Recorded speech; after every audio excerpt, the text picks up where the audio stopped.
Hello बच्चों, हम लोग आज चैप्टर 1 को कंटिन्यू करने जा रहे हैं और स्टार्ट करने जा रहे हैं events of sexual reproduction.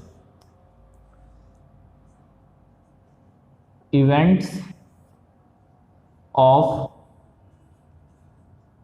Sexual reproduction. बच्चों, ये स्टार्ट करने से पहले एक डाउट था बच्चा का, उसको हम लोग थोड़ा क्लियर कर ले रहे हैं। एक बच्चा ने क्वेश्चन पूछा था कि सर थैलस क्या होता है। थैलस, तो बच्चों ये थैलस के बारे में बेसिकली 11th में प्लांट किंगडम में पढ़ना होता है, या जब आपने किंगडम फंजाई पढ़ा होगा तो वहां पे थैलस के बारे में मिल जाता है। बच्चों देखो थैलस क्या होता है। तो थैलस को हम बोलते हैं कि सर इट इज द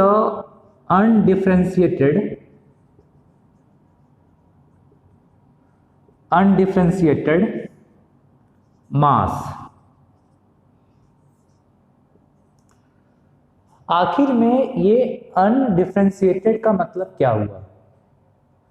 तो इसका मतलब बड़ा सिंपल सा है कि सर यहाँ पे जो बॉडी होगा उस बॉडी में सेल्स तो होगा, ग्रुप ऑफ सेल होगा, बट वो ग्रुप ऑफ सेल ऑर्गेनाइज करके टिश्यू या ऑर्गन का फॉर्मेशन नहीं करता है।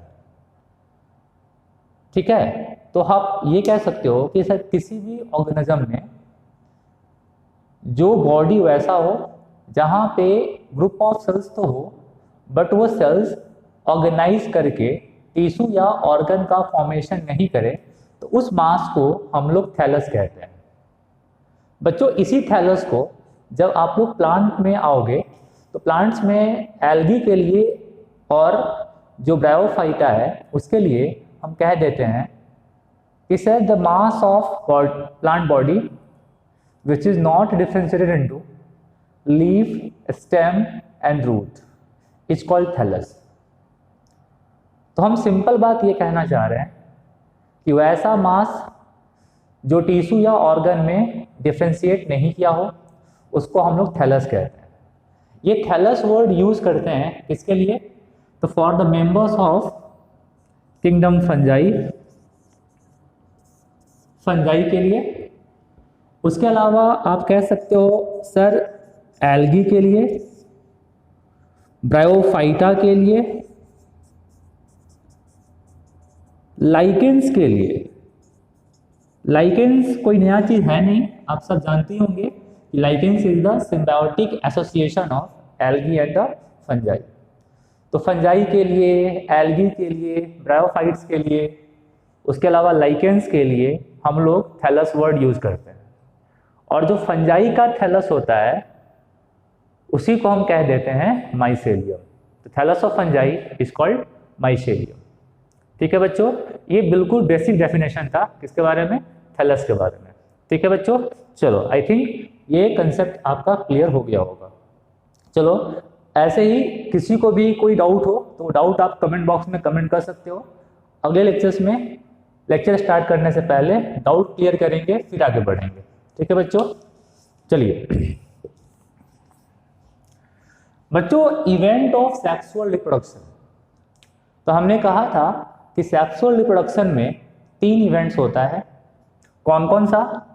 तो एक था आपका प्री फर्टिलाइजेशन इवेंट, एक था आपका फर्टिलाइजेशन इवेंट और एक था आपका पोस्ट फर्टिलाइजेशन इवेंट। तो हम सबसे पहले स्टार्ट करने जा रहे हैं प्री फर्टिलाइजेशन इवेंट। बच्चों जो आपका पहला इवेंट है प्री फर्टिलाइजेशन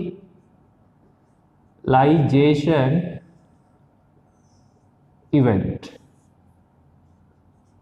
बच्चों वो सारा इवेंट है सेक्सुअल रिप्रोडक्शन का जो फर्टिलाइजेशन से पहले होता है, they are known as the pre fertilization event.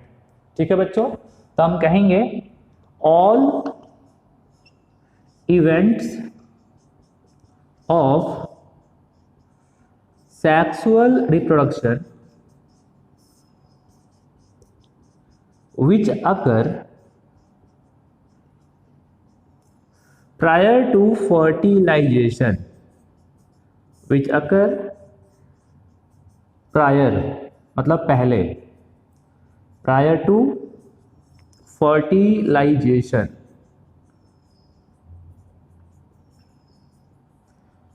Is called pre fertilization event.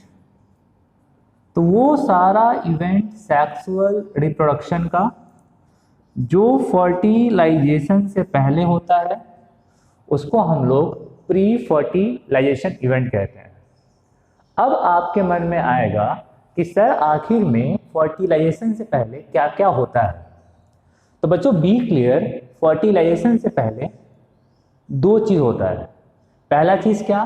तो पहला होता है गैमेट का फॉर्मेशन और दूसरा होता है गैमेट का ट्रांसफर। ठीक है, तो बच्चों बी क्लियर, इट इंक्लूड्स क्या क्या बच्चा? तो आप पहला कहेंगे, the first one is gamete formation. Gamete formation होता है और जो सेकंड यहां पे होता है that is the gamete transfer.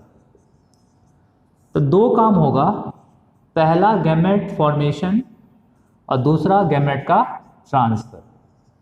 तो कोई क्वेश्चन पूछे आपसे कि what are the events which are included in the pre fertilization event, तो आप क्या कहोगे? तो आप कहोगे कि sir it is the gamete formation and gamete transfer.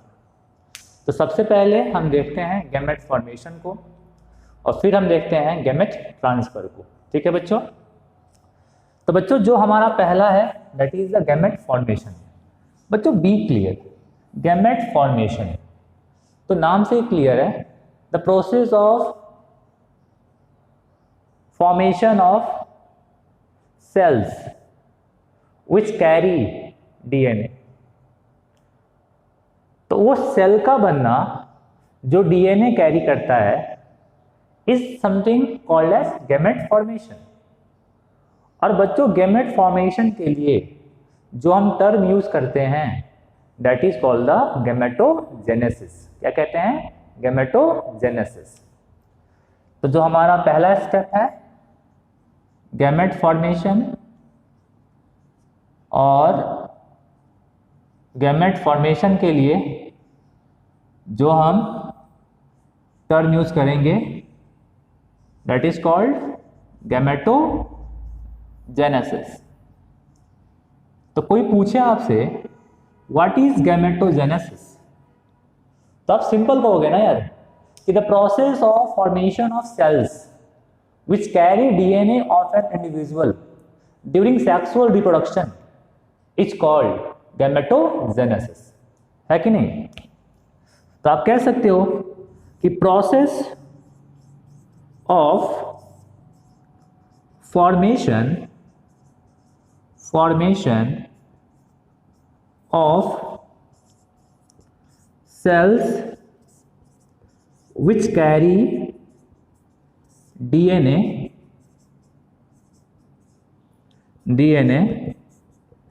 during sexual reproduction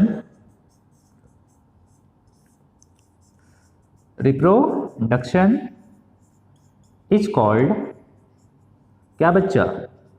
तो उसको हम बोलते हैं गैमेटोजेनेसिस। Is called gametogenesis.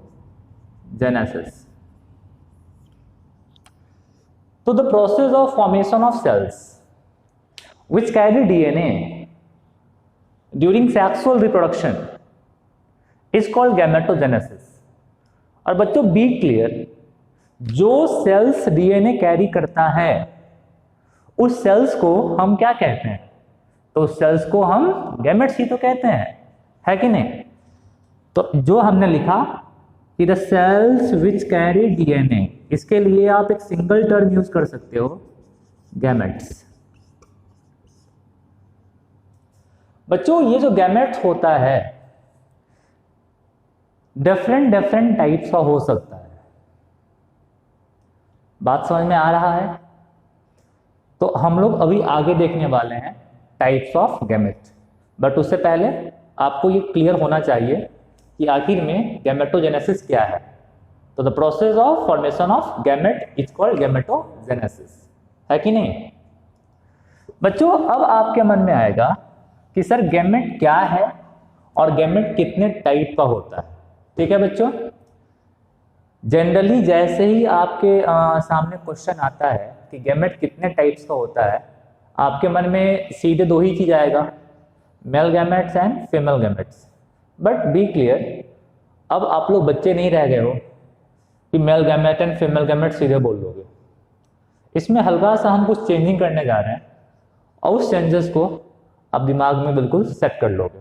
ठीक है बच्चों, देखो ध्यान से बच्चों, गैमेट्स, अभी आपने कहा गैमेट्स है क्या? The gametes are cells which carry DNA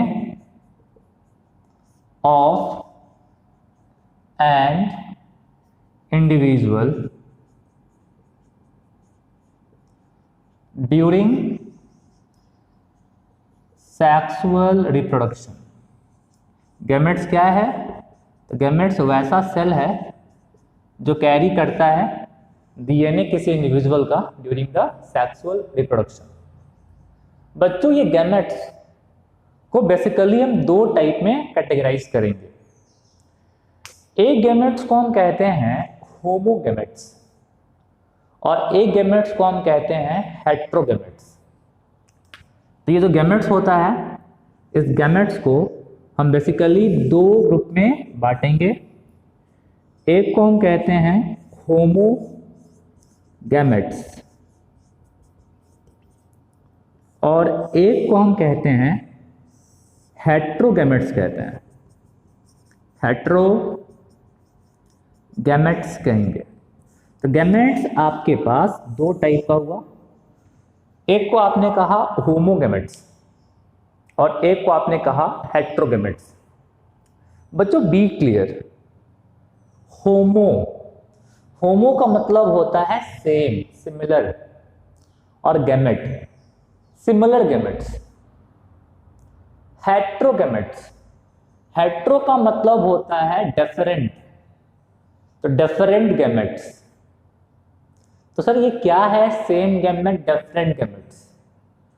बच्चों कहा जाता है कि जो दो गैमेट पार्टिसिपेट करता है फर्टिलाइजेशन में ड्यूरिंग सेक्सुअल रिप्रोडक्शन, अगर वो दोनों गैमेट एक जैसा है, सिमिलर है, तो उसको हम कहते हैं होमोगैमेट्स कहते हैं। तो होमोगैमेट्स मतलब द गैमेट्स, मतलब क्या हो गया कि the gametes which are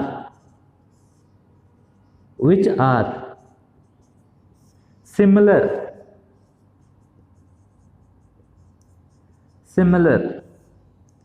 in morphology.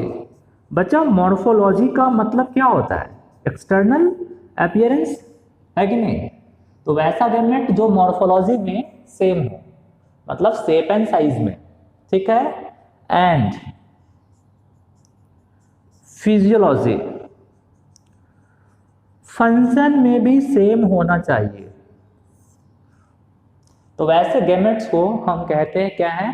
तो वैसे गैमेट्स को हम लोग आइसोगैमेट्स कहते हैं। तो हम सिंपल बात कहेंगे कि व्हाट इज आइसोगैमेट्स या होमोगैमेट्स। तो वैसा गैमेट्स जो सिमिलर होता है मॉर्फोलॉजी में एंड फिजियोलॉजी में, दे आर कॉल्ड द होमोगैमेट्स और आइसोगैमेट्स भी कहते हैं। ठीक है बच्चों, अब बहुतों के मन में ये क्वेश्चन पक्का आ रहा होगा कि सर फिजियोलॉजी का मतलब क्या हुआ। तो हल्का सा इसको आप ह्यूमन से जोड़ो तो आराम से आप समझ सकते हो कि मान लो कि ह्यूमन का जो मेल होता है वो स्पर्म देता है और फीमेल जो होती है वो ओवम देती है। और जब स्पर्म और ओवम फ्यूज करता है तो उस समय स्पर्म अपना साइटोप्लाज्म नहीं देता है। उस समय स्पर्म सिर्फ और सिर्फ अपना न्यूक्लियस देता है और स्पर्म का सिर्फ न्यूक्लियस ही ट्रांसफर होता है ड्यूरिंग द फर्टिलाइजेशन। उसका साइटोप्लाज्म ट्रांसफर नहीं होता है। तो हम ये कहेंगे कि स्पर्म और ओवम दोनों क्या बाबू फिजियोलॉजिकली डिफरेंट है। एक सेल जो है साइटोप्लाज्म भी दे रहा है और एक न्यूक्लियस भी दे रहा है, और दूसरा क्या बताओ, तो सिर्फ और सिर्फ न्यूक्लियस दे रहा है। तो यहां पे जो गैमेट्स होगा, जो सेल फ्यूज करेगा, दोनों सेल साइटोप्लाज्म भी देगा और न्यूक्लियस भी देगा। मॉर्फोलॉजी का मतलब ये हो गया कि दोनों का शेप, साइज बिल्कुल सिमिलर होगा। अगर हम मॉर्फोलॉजी के टर्म में कंपेयर करें स्पर्म ओवम को, तो स्पर्म का शेप, ओवम का शेप डिफरेंट है। स्पर्म का साइज और जो ओवम का साइज वो भी डिफरेंट है। बात समझ में आ रहा है?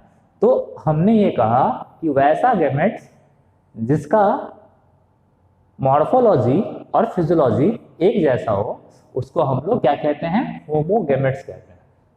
ठीक है बच्चों, होमोगैमेट्स को हम और भी कहते हैं आइसोगैमेट्स भी कहते हैं। तो होमोगैमेट्स को हम लोग और भी आइसोगैमेट्स भी कहते हैं। ठीक है बच्चों, and the fusion of isogametes is known as isogamy. क्या बोलेंगे? आइसोगेमी, है कि नहीं? और आप बोलेंगे कि sir fusion of isogametes, fusion of आइसोगैमेट्स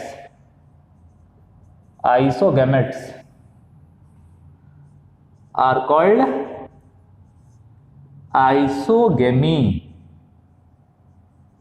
या आइसोगेमस कंडीशन। बच्चों ये टर्म आपने पक्का क्लास 11th में बायोलॉजिकल क्लासिफिकेशन में किंगडम फंजाई में पढ़ा होगा। आइसोगेमी, एनाइसोगेमी, ऊगेमी, याद आया? वही बात यहाँ डिस्कस कर रहे हैं। ये बिल्कुल बेसिक कंसेप्ट है सेक्सुअल रिप्रोडक्शन का, जो बिल्कुल आपको आना चाहिए। ठीक है बच्चों, तो होमोगैमेट्स का या आइसोगैमेट्स का फ्यूज होना, it is called the isogamy. ठीक है, इसको आप होमोगेमी भी कह सकते हो, आपका मन। ठीक है बच्चा, अब सुन ध्यान से। अब ये आइसोगेमी कहाँ कहाँ मिलता है, ये आप लिंक करेंगे क्लास 11th के डाइवर्सिटी से, मतलब किंगडम फंजाई से और प्लांट किंगडम से। बच्चों बी क्लियर, निट के लिए सबसे इंपॉर्टेंट होता है बायोलॉजी में लिंकेज करना। जैसे फिजिक्स केमिस्ट्री में लिंकिंग होता है हर चैप्टर्स का, इन द सेम वे बायो में भी लिंकेज होता है। और जो बच्चा बायो में लिंकेज कर लिया उसका बायो अच्छा हो जाता है। बात समझ में आ रहा है? ठीक है बच्चों, दूसरा यहाँ पे है हेट्रोगैमेट्स। वैसा गैमेट्स तो डिफरेंट हो, किसमें किसमें? तो मॉर्फोलॉजी में, फिजियोलॉजी में, एज वेल एज दोनों में। तो the gametes which are dissimilar in morphology as well as morphology and physiology are called heterogametes. ठीक है बच्चा, तो हम बोलते हैं क्या कि गैमेट्स विच आर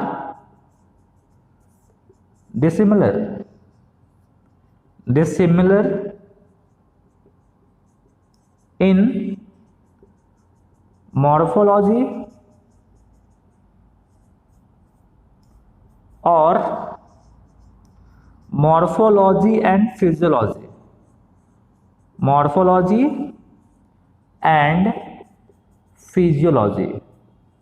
तो वैसा गैमेट जो मॉर्फोलॉजी में डिफरेंट हो या मॉर्फोलॉजी एंड फिजियोलॉजी दोनों में डिफरेंट हो, उसको हम लोग हेट्रोगैमेट्स कहते हैं। बच्चों हेट्रोगैमेट्स में दो केस आएगा। एक वैसा केस जहां पे गैमेट्स डिसिमिलर हो मॉर्फोलॉजी में, और एक वैसा केस जहां पे गैमेट्स डिसिमिलर हो मॉर्फोलॉजी में भी और फिजियोलॉजी में भी, मतलब फंक्शंस में भी। ठीक है बच्चा, यहां पे लिख रहे हैं। तो हेटेरोगेमेट्स में दो केस है। पहला केस कि जहां पे गैमेट्स डिफरेंट होगा मॉर्फोलॉजी में, और दूसरा केस जहां पे गैमेट्स डिफरेंट होगा मॉर्फोलॉजी में भी और फिजियोलॉजी में भी।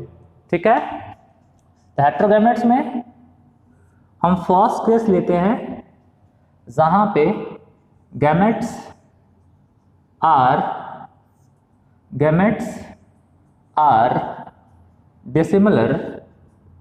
dissimilar in morphology. वैसा केस जहां पे गैमेट्स डिसिमिलर है मॉर्फोलॉजी में। तो वैसा गैमेट्स जो डिसिमिलर होता है मॉर्फोलॉजी में बट फिजियोलॉजी में सेम होता है, मतलब दोनों gametes will contribute cytoplasm as well as nucleus. तो वैसे गैमेट्स को हम कहते हैं क्या बच्चा? तो वैसे गैमेट्स को हम कहते हैं एनाइजोगैमेट्स। क्या कहते हैं बच्चा? एनाइजोगैमेट्स कहते हैं। तो वैसा गैमेट्स जो डिसिमिलर होता है मॉर्फोलॉजी में बट सिमिलर है फिजियोलॉजी में, दे आर कॉल्ड एनाइजोगैमेट्स। और जैसे आपने वहां कहा था कि fusion of isogametes is called isogamy, in the same way the fusion of anisogametes is called anisogamy. ठीक है बच्चा, तो आप यहां कहेंगे fusion of anisogametes, fusion of anisogametes क्या कहलाएगा बच्चा? गैमेट्स कहलाएगा एनाइजोगेमी, या हम बोलते हैं एनाइजोगेमस कंडीशन। ठीक है बच्चा, आगे ध्यान दो बच्चों, अगर गैमेट्स डिफरेंट हो अपने मॉर्फोलॉजी में एज वेल एज फिजियोलॉजी में, तो वैसे गैमेट्स को हम कहते हैं ऊगैमेट्स। क्या कहते हैं बच्चा? ऊगैमेट्स कहते हैं। तो gametes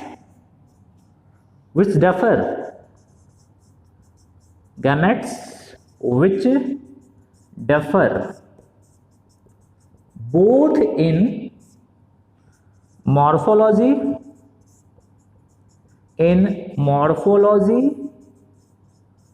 and physiology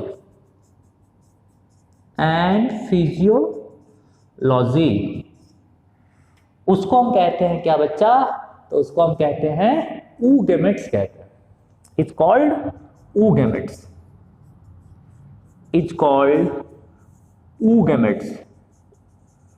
and fusion of oogametes is called oogamous condition. जो ऊगैमेट्स का फ्यूजन होता है उसको हम लोग ऊगेमस कंडीशन कहते हैं। ठीक है बच्चा, फ्यूजन ऑफ ऊगैमेट्स ऊपर लिख रहे हैं।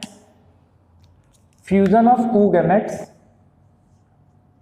फ्यूजन ऑफ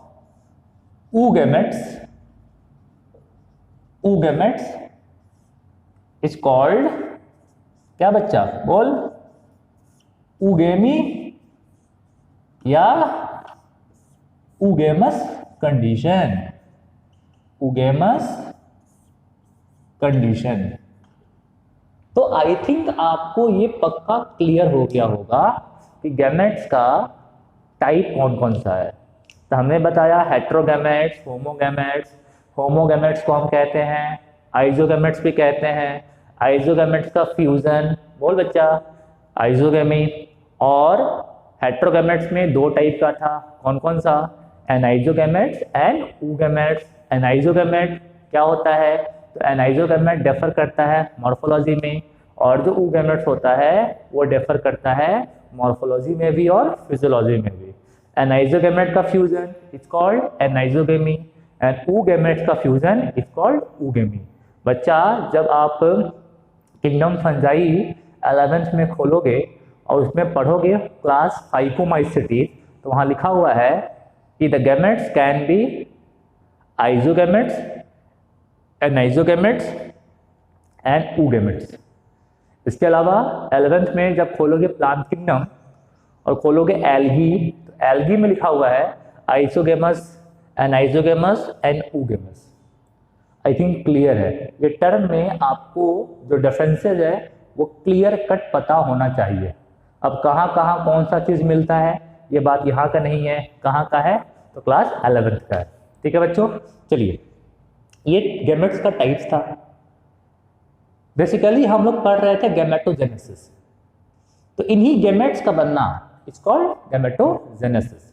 बच्चों बी क्लियर, जब कभी भी गैमेट्स मॉर्फोलॉजिकली और फिजियोलॉजिकली डिफरेंट होता है तब वहां पे हम यूज करते हैं term mail gametes and female gametes. तो जब कभी भी गैमेट्स मॉर्फोलॉजिकली और फिजियोलॉजिकली डिफरेंट होता है तब हम लोग वहां पे टर्म यूज कर लेते हैं mail gamete and the female gametes. ठीक है बच्चा, समझ में आ रहा है पक्का? बच्चों देखा क्या गया कि जो मेल गैमेट्स होता है, मेल गैमेट्स का साइज छोटा होता है और फीमेल गैमेट्स का साइज बड़ा होता है। मेल गैमेट जब फ्यूज करता है तो उस समय जनरली वो अपने न्यूक्लियस को ही देता है और फीमेल गैमेट दोनों चीज देगा, न्यूक्लियस भी और साइटोप्लाज्म भी। तो since cytoplasm part female gamete से आ रहा है, इसीलिए जनरली जो फीमेल गैमेट्स होता है वो बड़ा होता है और मेल गैमेट क्या बताओ छोटा होता है। ठीक है बच्चों, तो अभी से हम बोलेंगे कि सर जो हम लोग मेल गैमेट्स और फीमेल गैमेट्स कहते हैं तो उसमें जो मेल गैमेट्स होगा वो मेल गैमेट छोटा होगा और जो फीमेल गैमेट होगा वो क्या बच्चा बड़ा होगा, है कि नहीं? और जैसे ही हमने mail gametes and female gametes का बात कह दिया, आपके दिमाग में सीधे इमेज बनना चाहिए कि सर आप हेटेरोगैमेट्स का बात कर रहे हो। ठीक है, और हेटेरोगैमेट्स में भी जो oogametes होता है they are most advance, be clear. ठीक है, तो बच्चों ये जो मेल गैमेट्स है, मेल गैमेट्स और female gamete,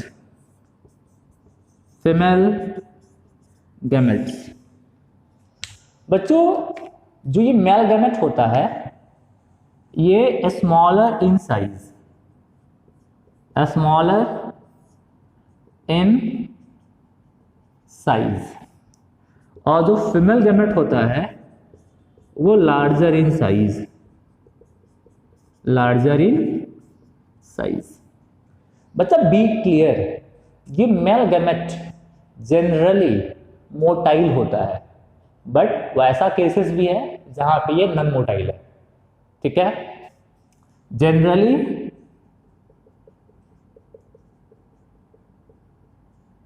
they are motile, मतलब मूव कर सकता है but they can be non motile, they can be, बोल बच्चा, नॉन मोटाइल। ये नॉन मोटाइल भी हो सकता है। बच्चों ये जो फीमेल गैमेट है, female gametes are generally non motile. जो फीमेल गैमेट्स होता है दे आर यूजुअली क्या बताओ नॉन मोटाइल। ठीक है, ये जो फीमेल गैमेट्स है यूजुअली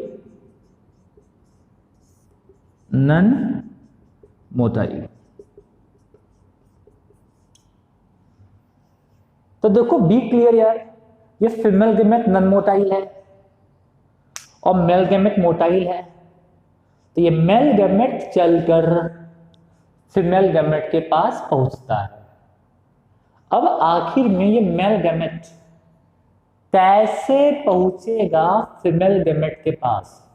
तो ये मेल गैमेट किसी मीडियम के थ्रू मूव करके ये फीमेल गैमेट के पास पहुंचता है and that is the act of gamete transfer, जो अभी हम आगे पढ़ेंगे। ठीक है बच्चा, तो हमने कह दिया कि मेल गैमेट जो होता है वो स्मॉल इन साइज होता है और फीमेल गैमेट क्या बता, large in size. It is generally motile, it is generally static. ठीक है बच्चा। बच्चों सिंस मेल गैमेट छोटा होता है इसीलिए मेल गैमेट्स को हम लोग माइक्रो गैमेट्स भी कहते हैं। ठीक है, तो मेल गैमेट्स को हम लोग माइक्रो गैमेट्स भी कहते हैं, माइक्रो गैमेट्स। और फीमेल गैमेट्स को हम लोग मेगा गैमेट्स भी कहते हैं। तो female gametes are called mega gametes और जो मेल गैमेट्स होता है they are called micro gametes. तो आज के बाद कभी भूलना मत, छोटा मेल बड़ा फीमेल। हमने बताया था पहले भी आपको कि मेल का फीचर क्या होता है। तो मेल छोटा होता है, टेढ़ा होता है और मेल सब चीज में आगे होता है, और फीमेल बड़ी होती है, सीधी होती है और सब काम में पीछे होती है। ये हमने एनिमल किंगडम में यूज कैसे करते हैं तो वहां पे हमने बताया था आपको। ठीक है, चलो, तो ये माइक्रो गैमेट्स है और ये मेगा गैमेट्स है। छोटा एंड बड़ा, छोटा कौन मेल, बड़ा कौन फीमेल। ठीक है बच्चा, चलो बच्चों आगे ध्यान से देखो। मेल गैमेट्स को हम लोग एंथ्रोजोइड्स भी कहते हैं। क्या कहते हैं? एंथ्रोजोइड्स। और जो फीमेल गैमेट्स होता है उसको हम लोग ओवम भी कहते हैं। ठीक है, तो female gametes call ovum, ovum भी कहते हैं। और जो मेल गैमेट्स होता है इट इज कॉल्ड क्या बच्चा? तो इसको हम लोग एंथ्रोजोइड्स भी कहते हैं, एंथ्रोजोइड्स भी कहते हैं, या इसको हम लोग और भी स्पर्म भी कहते हैं। बच्चों इसीलिए एक टर्म आता है स्पर्मेटोजेनेसिस। तो the process of formation of male gamete sperm is known as spermatogenesis. ठीक है, और एक टर्म आता है oogenesis। तो the process of formation of ovum is called oogenesis। ठीक है, हम बोलेंगे यहां पे process of formation of ovum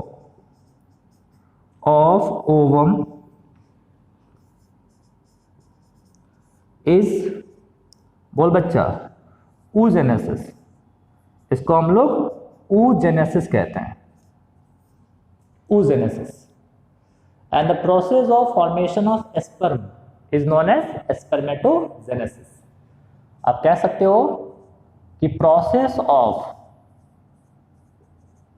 formation of sperm, formation of sperm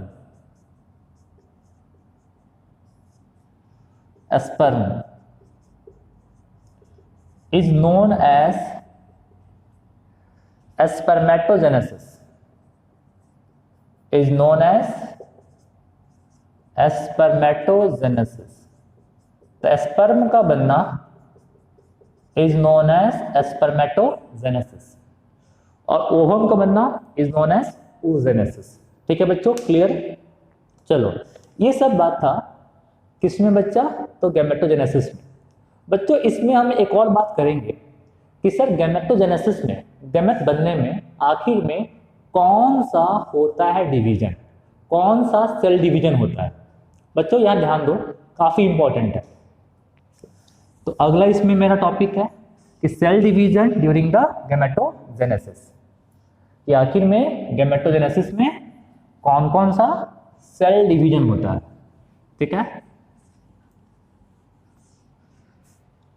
तो हम लोग पढ़ने जा रहे हैं सेल डिवीजन ड्यूरिंग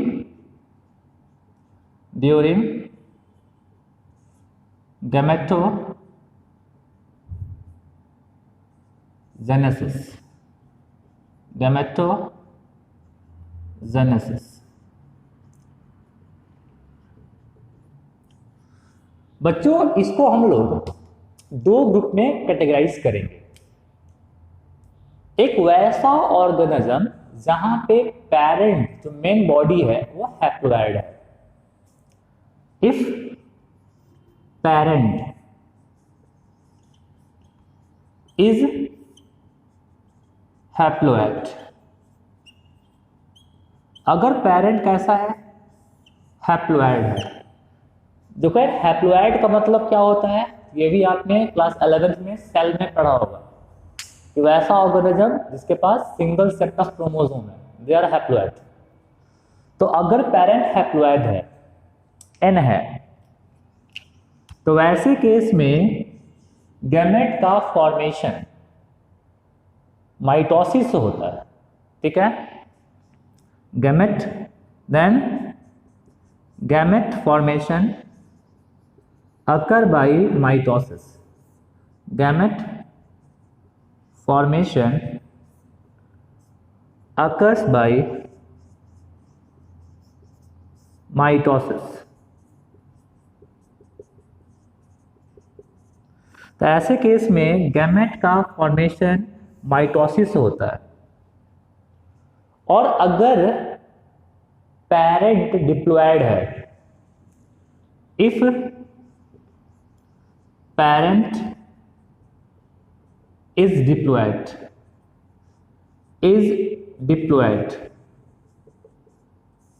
अगर पेरेंट कैसा है, डिप्लॉयड है, तो वहां पे गैमेट का फॉर्मेशन मियोसिस से होता है, ठीक है। देन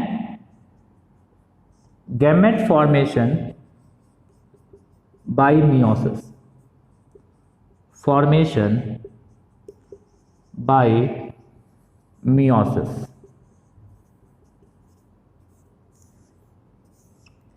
बाबू हमने जो ये बात किया है अभी, तो ये हमने बात किया है किसके लिए, तो एनिमल्स के लिए बात किया है। तो हमने पहला बात किया है फॉर एनिमल्स। तो एनिमल्स में अगर पेरेंट हैप्लोइड है तो गैमेट का फॉर्मेशन माइटोसिस से होगा, और एनिमल में अगर पेरेंट डिप्लॉयड है तब गैमेट का फॉर्मेशन मियोसिस होगा।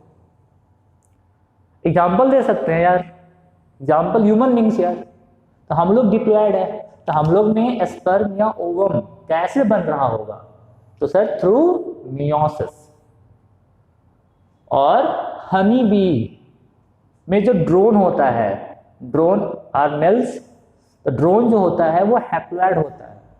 तो ड्रोन्स में स्पर्म का फॉर्मेशन कैसे हो रहा होगा, तो ड्रोन्स में स्पर्म का फॉर्मेशन माइटोसिस से हो रहा होगा। एग्जाम्पल इसका थोड़ा याद रखना कि हनी बी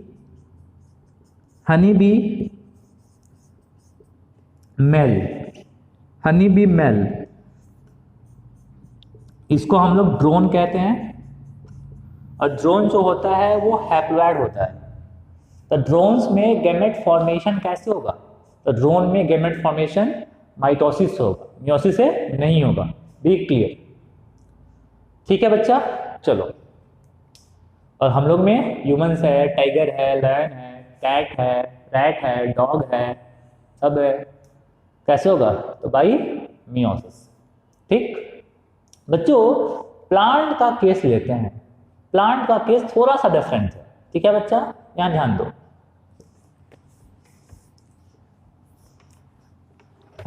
बच्चों अगला केस इसमें लेते हैं प्लांट्स का, ठीक है। प्लांट्स हम लोग क्या पढ़ रहे हैं, हम लोग गैमेटोजेनेसिस में ही पढ़ रहे हैं। क्या, सेल डिवीजन ड्यूरिंग गैमेटोजेनेसिस, मतलब गैमेट्स बनने में कौन कौन सा होता है, सेल डिवीजन, ठीक है बच्चों। प्लांट्स में भूलना मत कि सर गैमेट बनाने वाला जो स्ट्रक्चर है उसको हम गैमेटोफाइट कहते हैं। क्या कहते हैं, गैमेटोफाइट, ठीक है। तो आपने पक्का पढ़ा होगा गैमेटोफाइट,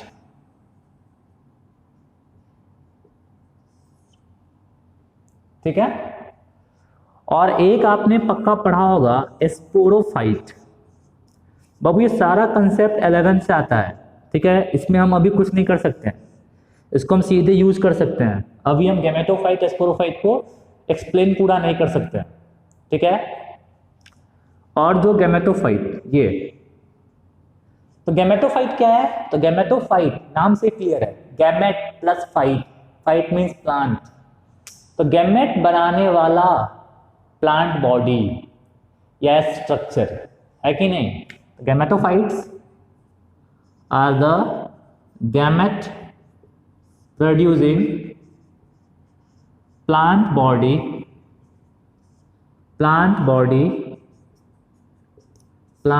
बॉडी और स्ट्रक्चर, ठीक है। Sporophyte, spore plus phyte, spore तो पता ही क्या होता है, minute structures form due to cell division, phyte plant, तो प्लांट बॉडी प्रोड्यूसिंग स्पोर्स या the structure which produce spores are called sporophyte, है कि नहीं? तो स्पोर प्रोड्यूसिंग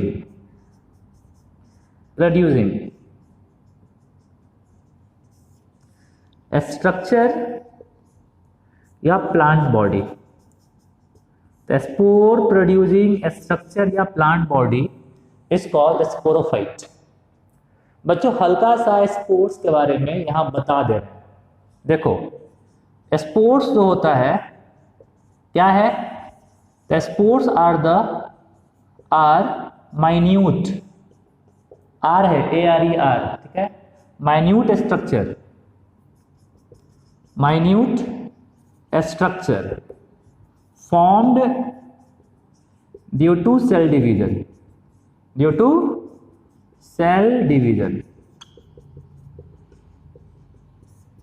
The spores क्या है? The spores are the minute structure formed due to cell division। बच्चा ये स्पोर्स दो टाइप का होता है, एक को हम कहते हैं माइटोस्पोर्स कहते हैं, माइटोस्पोर्स, और एक को हम बोलते हैं मियोस्पोर कहते हैं, मियोस्पोर।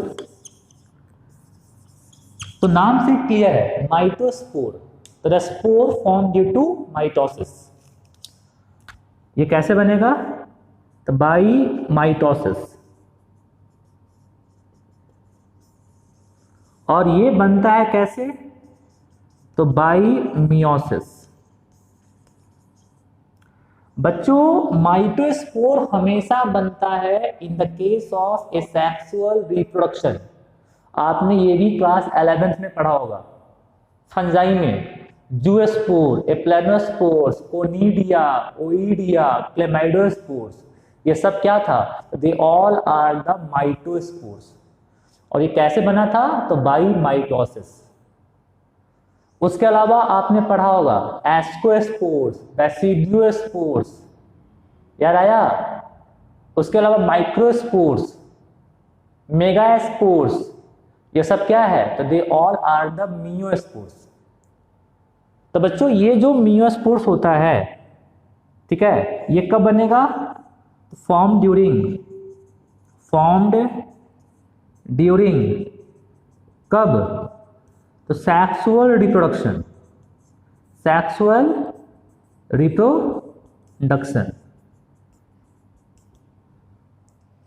और जो ये माइटोस्पोर्स होता है ये कब बनता है? तो ये form during a sexual reproduction, formed during a sexual reproduction.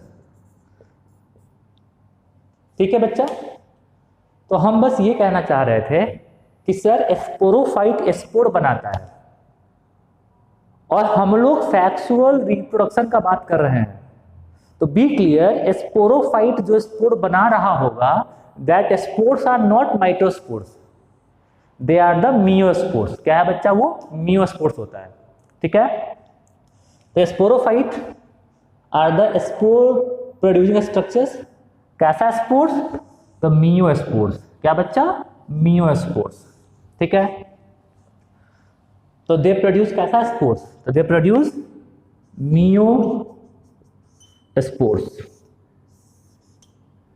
ठीक है बच्चा। बच्चा ये गैमेटोफाइट हमेशा हैप्लॉइड होगा, ये जो गैमेटोफाइट है ये क्या होगा, तो ये है हैप्लोइड, हैप्लोइड है सर। और जो स्पोरोफाइट है ये क्या है बच्चा, डिप्लोइड है सर। मतलब ये गैमेटोफाइट कैसे, तो माइटोसिस से गैमेट फॉर्म करेगा, गैमेट फॉर्म करेगा। और ये स्पोरोफाइट, ठीक है, ये स्पोरोफाइट मियोसिस से मियोस्पोर फॉर्म करेगा। और ये मियोस्पोर जर्मिनेट करके क्या फॉर्म करता है, तो जर्मिनेट टू फॉर्म गैमेटोफाइट। और फिर जब गैमेटोफाइट बन जाता है तो वो गैमेटोफाइट फिर कैसे, तो माइटोसिस से गैमेट्स बनाता है। और ये गैमेट जब फ्यूज कर जाएगा, फ्यूज करेगा, तब ये जाके जाइगोट बनाता है। और ये जाइगोट फिर क्या बताओ, जाइगोट फॉर्म्स स्पोरोफाइट। आपको ये पता होगा कि जाइगोट सर स्पोरोफाइट तो फॉर्म करता है, बट कुछ वैसा केस भी है जहां पे जाइगोट सीधे चला जाता है मियोसिस और फॉर्म कर देता है मियोस्पोर। और वो केस कहाँ था, तो वो केस था फंजाई में और एल्गी में, जहां भी हैप्लोएंटिक लाइफ साइकिल था, अल्टरनेशन ऑफ जनरेशन, क्लास 11। तो हम बस दिमाग में आपकी ये बात डालना चाह रहे थे कि प्लांट्स में गैमेट का फॉर्मेशन हमेशा माइटोसिस से होता है, चाहे कोई प्लांट हो, एल्गी हो, ब्रायोफाइटा हो, टेरिडोफाइटा हो, जिम्नोस्पर्म हो, एंजियोस्पर्म हो। प्लांट में स्पोर का फॉर्मेशन किससे होता है, तो प्लांट में स्पोर का फॉर्मेशन मियोसिस से होता है। कहीं भूलना मत, हमेशा बच्चा हड़बड़ी में टिक कर देता है कि प्लांट में गैमेट बनेगा मियोसिस से, बट बी क्लियर, प्लांट में गैमेट बनता है बाई माइटोसिस। और बनाता कौन है, गैमेटोफाइट्स। आई थिंक क्लियर पक्का। तो ये हमारा था पहला topic, that is the gametogenesis under pre fertilization event. ठीक है बच्चों। बच्चों इसमें दूसरा जो है that is the gamete transfer. Gamete transfer जरूरी क्यों है, कि ताकि मेल गैमेट और फीमेल गैमेट दोनों साथ में आए और दोनों फ्यूज कर जाए, और फ्यूज करने के बाद जाइगोट का फॉर्मेशन करे, है कि नहीं। तो सेकंड जो हमारा है इसमें that is the gamete transfer. इसके हेल्प से, by the help of this, by help of this male gametes and female gametes, male gametes and female gametes are bring close to each other, एक दूसरे के नजदीक लाया जाता है, each other, किसके लिए, तो फॉर फर्टिलाइजेशन, फॉर फर्टिलाइजेशन। तो गैमेट ट्रांसफर से हम करते क्या है, तो गैमेट्स को पास में लाते हैं एक दूसरे के, किसके लिए, तो फॉर द फर्टिलाइजेशन। बच्चों बी क्लियर, ये जो गैमेट्स है, ये गैमेट्स पास में कैसे कैसे आएगा, तो इसको फिर से हम पढ़ेंगे कि हाउ द गैमेट ट्रांसफर अकर इन किसमें, plants, and how the gamete transfer occur in animals. बच्चों गैमेट ट्रांसफर एनिमल में कैसे कैसे हो सकता है, तो एनिमल में गैमेट ट्रांसफर हो सकता है दो वे से, दो तरीका से। एक है बाई वाटर, और एक है by sexual intercourse.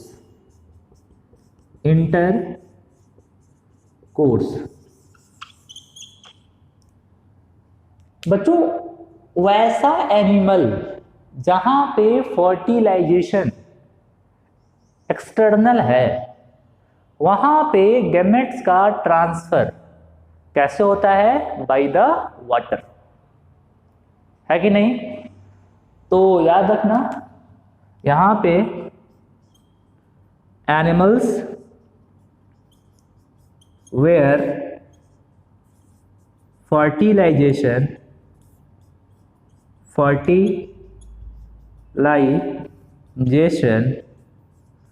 Is external. जहां कहीं भी मेल गैमेट और फीमेल गैमेट बॉडी के बाहर फ्यूज करेगा तो वहां पे गैमेट का ट्रांसफर वाटर से होता है, कहीं भूलना मत, ठीक है? और जहां कहीं भी फर्टिलाइजेशन अगर फीमेल बॉडी के अंदर हो रहा है, कहां पे हो रहा है? फीमेल बॉडी के अंदर हो रहा है, तब मेल क्या करता है? तो मेल अपने गैमेट्स को फीमेल के बॉडी में ट्रांसफर करता है, और जिस एक्ट से वो ट्रांसफर करता है that act is known as sexual intercourse, या उसी को हम बोलते हैं कोइटस कहते हैं। क्या कहते हैं? कोइटस, है कि नहीं? तो animals where fertilization is internal, वैसा एनिमल जहां पे फर्टिलाइजेशन इंटरनल है, वहां पे गैमेट्स का ट्रांसपोर्ट कैसे होता है? तो by the sexual intercourse generally, ठीक है? ये हमने कहा जनरली।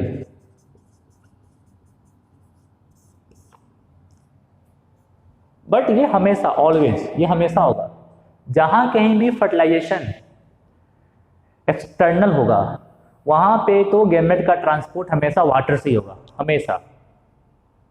बट बी क्लियर, जहां कहीं भी फर्टिलाइजेशन इंटरनल होता है, वहां पे जनरली ये कैसे होगा? तो ट्रांसपोर्ट कैसे होगा? तो by the intercourse.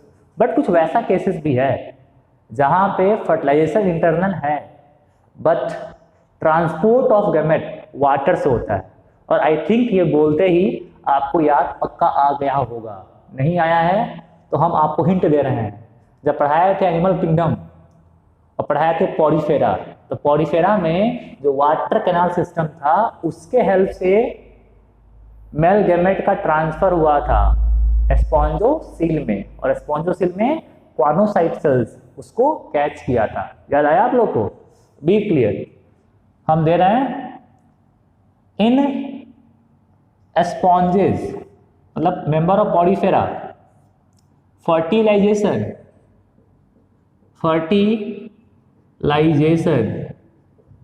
Is internal but transport occurs by of male gamete occur by water। बच्चों और भी केसेस होगा बट कुछ केसेस आपको हमेशा याद रखना है, वो हमने बता दिया आपको, ठीक है बच्चों। बच्चों प्लांट्स में आते हैं। बच्चों प्लांट्स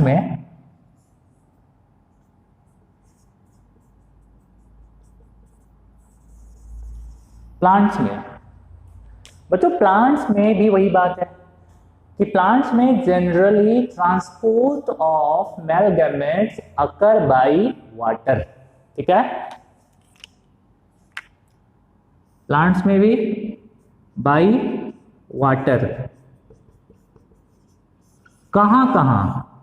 तो आप बोल देंगे सीधे सर थैलोफाइटा में, थैलोफाइटा मतलब एल्गी, ब्रायोफाइटा, ब्रायोफाइटा,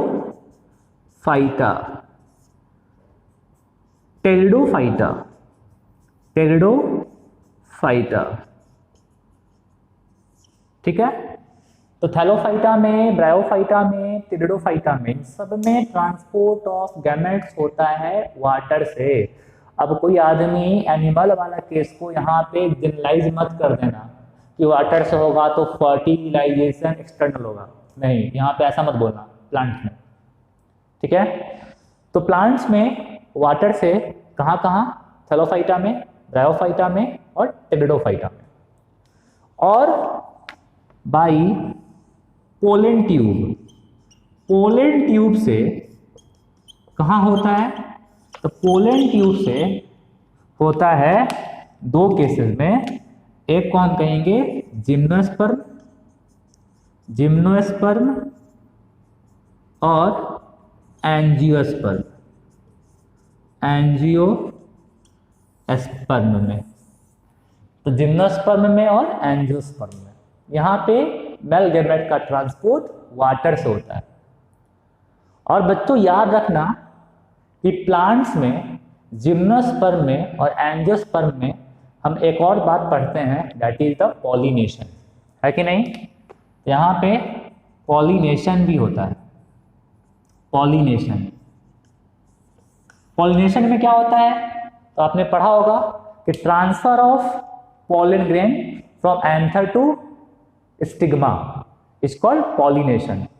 और उस पॉलन ग्रेन में मेल गैमेट है, अब वो मेल गैमेट एक के पास पहुंचेगा by the help of pollen tube, ठीक बच्चा। तो ये पॉलिनेशन के बारे में या ये सब के बारे में डिटेल में हम लोग पढ़ेंगे चैप्टर नंबर 2 में, ठीक है बच्चों।